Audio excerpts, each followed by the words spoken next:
మీ అందరికి ఒక sweet recipe చెప్పిన నోట్లో పెట్టుకుంటే అలా కరిగిపోద్ది అనమాట. దానికి కావాల్సిన పదార్థాలు: ఒక కప్ శనగపిండి, ఒక కప్ కొబ్బరి, ఒక కప్ పాలు, ఒక కప్పు నెయ్యి, 2.5 కప్స్ ఏమో పంచదార అనమాట. యాక్చువల్గా పంచదార అయితే 3 కప్స్ తీసుకోవచ్చు. మేము స్వీట్ అయితే ఎక్కువ ఉంటే తినలేను అనమాట, అందుకని 2.5 కప్స్ అయితే తీసుకున్నాను. ఈ స్వీట్ పేరు వచ్చేసరికి 7 కప్స్. ఇక కనుక స్టార్టింగ్లో చూస్తే నేను 7 గ్లాసెస్ ఐటమ్స్ అయితే తీసుకున్నాను. దాంట్లో 3 గ్లాసెస్ అయితే షుగర్ అనమాట. మొత్తం ఇలా చూసారా, సిమ్లో పెట్టి మిక్స్ చేస్తూ ఉంటే అలా మెల్ట్ అయిపోయింది కదా.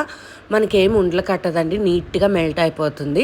తర్వాత మిక్స్ చేయంగా కొంచెం ఉడకంగా మొత్తం అంతా ప్యాన్ నుంచి సపరేట్ అయిపోతుంది. ఈ టైంలో అయితే కట్టేసుకొని మనం అయితే గీ రాసుకున్న ప్లేట్లోకి అయితే ఈ మిక్చర్ని అనేది పోసేసుకొని మనం ఫ్యాన్ కింద చల్లారి పెట్టి, కొంచెం చల్లారిన తర్వాత అయితే పీసెస్ కింద కట్ చేయాలి.